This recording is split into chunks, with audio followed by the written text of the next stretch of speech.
Yo, what is up guys? It's Pedro here, and in today's video I'll be talking about why the Ron Rivera experiment needs to end and what the Washington Commanders can do moving forward and what they should do this offseason. If you guys are new, please subscribe, hit that like button and that notification bell as well. It helps out a ton, and just help out a fellow Washington Commander fan that's not feeling great about the team, and check out BetUS, link in the description. So as you guys know, the Washington Commanders suffered a terrible loss yesterday against a not so great football team in the New York Giants, who were 1-5 entering this game. And not only that, they were playing with practice squatters all over their offensive line. Their best corner was missing. They were missing a ton of players, and the Washington Commanders still lose that game and only score 7 points. Just a really bad performance by the Commanders, and this has been a consistent thing under head coach Ron Rivera. The New York Giants owning us, a bunch of really bad losses, playing down to their competition a lot of times,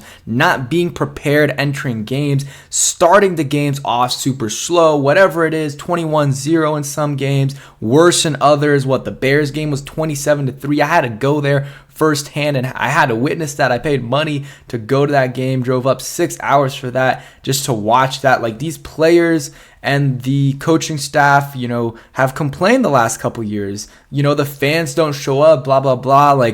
And players in the past too, like Preston Smith, the fans don't show up as much. And okay, that can be true. This year, we've shown up every single game. To the home games, it's been sold out. And guess what? Every home game has basically been a dud. The first game, they barely beat the Cardinals, and then they get blown out by the Bills, and then they lose to an 0-4 Bears team 40-20 on Thursday Night Football. And it's every single game they play, it doesn't matter what team they're playing, almost every game, they start off slow, they're losing by whatever, and it's just okay, and then in the second half, they make adjustments.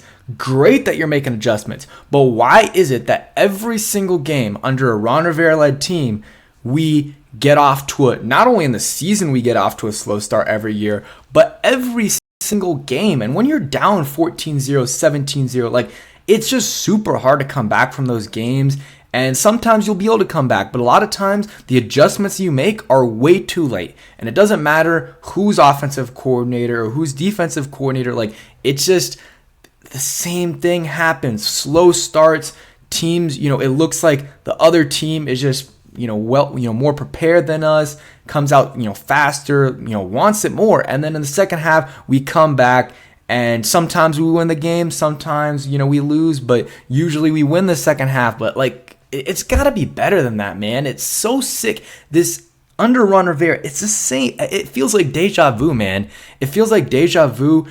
Every year is the same thing. And you look at his record, man, 8-1 last year, 7-10, 7-9, and it's looking like it's going to be another 6 to 8 win season for Ron Rivera. And you look at before that, he was on pace for about 7 wins in Carolina in 2019, 7 wins in 2018, had 2 or 3 really good years. But besides that, 6, 7, 7, and 6. It's the same thing with Ron Rivera every year. And in Washington, every year with Rivera, get off to a slow start in the season. Midway through the season, they make some adjustments. They go on a winning streak. And at the end of the year, they lose a few games and then miss the playoffs. And in 2020, they made the playoffs. But they won 7 games, guys. So, that really doesn't count. If I'm talking about Ron Rivera playoff appearances, that doesn't count, man. 7-9. You exceeded expectations for sure. But to say you're a playoff team, they were, but I'm not really counting that for Rivera. The real stat is winning seasons, and he has 3 of those in 13 years. 3 in 13 years. That's crazy. That is absolutely crazy. And it's just every year the same thing. The defensive side of the ball starts out slow, and then they make adjustments that fans talk about making. And they eventually make them, and the defense looks better, but it's too late. It's too late. You got to have these things. Remember Landon Collins? Everyone was saying, let's put him at linebacker. Let's put him at linebacker for a year or two. And then they wait until week 5 of that season, and they start playing at more of a linebacker position. Guess what? The defense plays better. William Jackson, we were talking about benching him. He played better, or we benched him and the defense was better. They weren't playing Cameron Curl much. I think 2021 early on, and the defense was struggling. When they start playing him, it's better. And then let's not even get started with Ron Rivera's personnel decisions. I mean, as I'm recording this, or a little bit before I started recording this, the Eagles trade for Kevin Byard, one of the better safeties in the league. And guess what Philly keeps doing? They see a hole, they go and attack it, even before they were good. They traded for Darius Slay. He's one of the premier corners. They got him for like a third round. They traded him for they got him for like a third round pick and like a fifth round pick, and they had to pay him give him a new contract. But they got him for cheap. He hasn't been like an all pro, he hasn't been super, super good, but he's been a pretty good corner for them and has been a reason why their defense has been pretty good. They trade for A.J. Brown. That looks like a home run deal. They trade for DeAndre Swift. I think they traded for Gardner Johnson, who had a great year last year. They make these trades. They're aggressive. What trades has Ron Rivera made? His first year, traded for Kyle Allen, traded for David Sharp. He does nothing, man. Obvious holes. And it's one thing if you're not going to make the move in, trading. Okay. But offensive line, the last 4 years, he has done nothing, absolutely nothing really to address it. Very little moves, and the moves he has made have not made sense. Could have drafted Christian Darrisaw in 2021. Guess what? He doesn't. He drafts Jamin Davis, who, has had a better year this year, but still, not nearly as good as Christian Darrisaw. A lot of people wanted him or Jeremiah Usu-Koromo, who's been pretty good as well. And it's just very frustrating. I mean, they drafted Sam Cosmi in the second round. He hasn't been terrible, but he hasn't been good. And this year, they signed Andrew Wiley, who has been awful. They signed Nick Gates, who has also not been good, when there were obvious other players that we could have gotten that were better, like Pro Bowl guard from the Eagles last year, Isaac Seumalo. He was available. We could have gotten him for $7-8 million and put him at guard. There were other guards that could have gotten for cheap.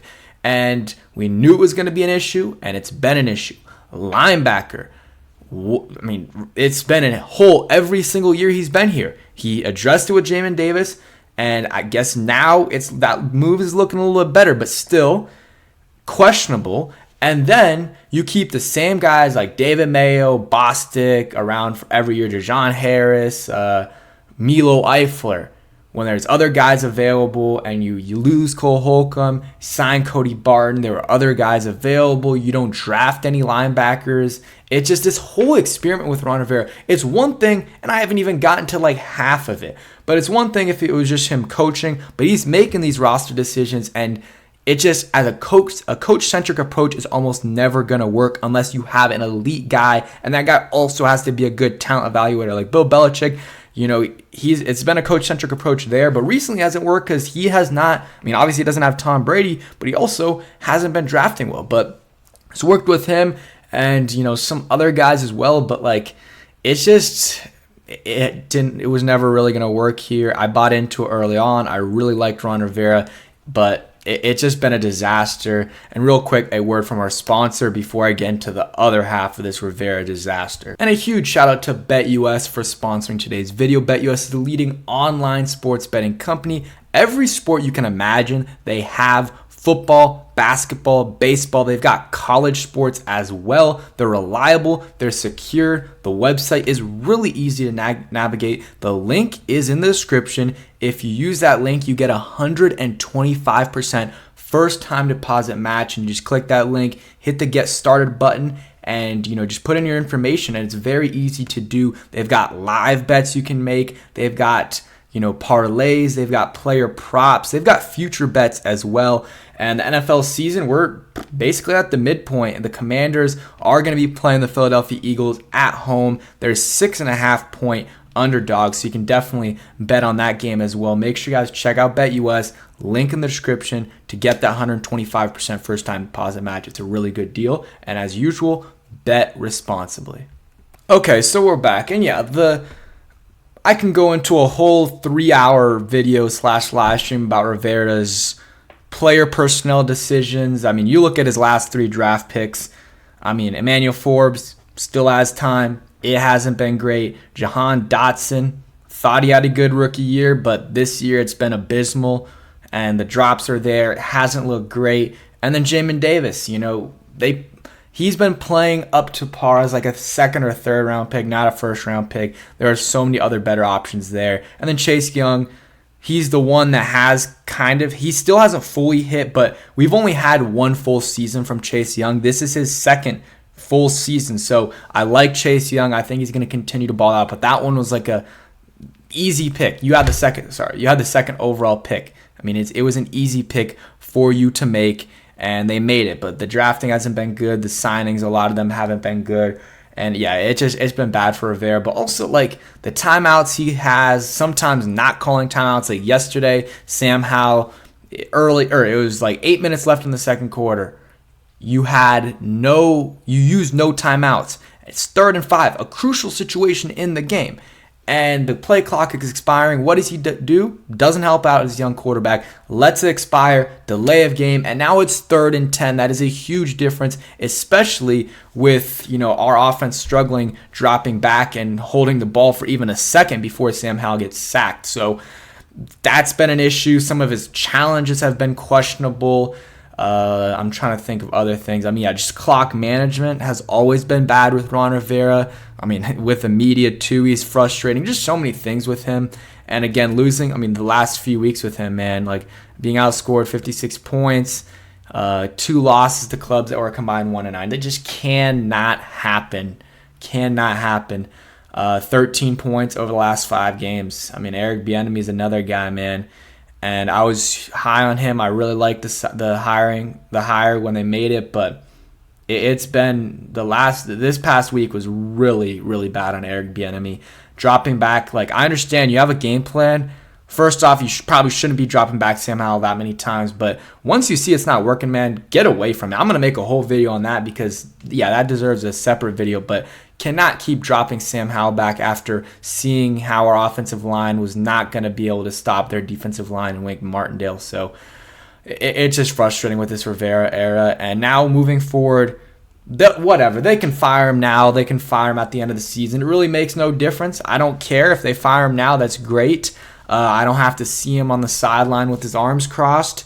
If they fire him at the end of the season, it is what it is, man. But all I'll say, guys, is don't lose hope yet, because this team right here is still a Dan Snyder team. Like, in terms of who is on the roster right now, or who is responsible for the roster and who's coaching and who, the front office. Ron Rivera was hired by Dan Snyder. And then obviously Ron Rivera made those other hires. So, everyone who's on this team right now, or everyone who is coaching and the front office, is all basically hired by Dan Snyder. So this offseason, we'll get a fresh start. We will get a fresh start January 8th. I guess that's the end of the season. We will be able to get rid of Ron Rivera, Jack Del Rio, Eric Bieniemy, Martin Mayhew, Marty Herney, all of them. Jason, I don't know if Jason Wright's going to be gone, but he might be gone. All these guys are going to be gone. Fresh start for the Commanders. And what I want them to do, there's a lot of good GM candidates out there. Josh Harris, do what you need to do. Find that guy, whether it's Adam Peters, the Kansas City guy, I forgot his name. I know Rio really likes him. There's a lot of guys there that are available. Find that guy. Hopefully, it doesn't have to be, but I don't want a 60-year-old GM. Give me like a 30, 40, 50, a younger guy. It doesn't have to be a 30-year-old guy, but like 45 wouldn't be bad. And then let that GM choose his head coach. And the head coach will bring in that coaching staff, and I want it to be a cohesive effort between the GM and the head coach in terms of like they're bought in together. Obviously, the GM is making the decisions in terms of who they're drafting and stuff like that, with some input from the head coach, but it's mostly a GM thing. That's how it needs to be. That's how successful teams are ran, and we're not being run like that. So don't lose hope yet. This season is basically a wash. They might make, some noise, might win against Philly and then beat the Patriots, but it's a Mickey Mouse win streak at the end of the day. That's what's going to happen if it happens. We might be selling at the trade deadline. I'll make a video on that, talking about some guys they could trade, some guys I think they shouldn't trade, including Chase Young. I think Chase Young is a baller, and we should keep him here. I really think we should keep him here. And if you want, you can franchise tag him at after this year if you can't get a long-term deal done, and trade him after the season. I think you get more value after the season if he shows a full year of playing well, or you can just keep him for another year and trade him next trade deadline. There's no reason to trade him unless you get like a first round pick or more, and I don't think that's happening. But I think we're going to wrap it up there. I mean, there was a lot more I could have said about Ron Rivera, but it's just a combination of his roster moves, his he's just not aggressive, his unwillingness to think outside the box in terms of signing players that didn't play for Carolina or making some aggressive moves. And then honestly in the draft, he tries to do a little bit too much and is a little too aggressive, which in terms of who he's drafting, which is interesting because that's not at all what he does in like free agency and trades and stuff. But yeah, thanks for watching. Hope you guys enjoyed, and peace.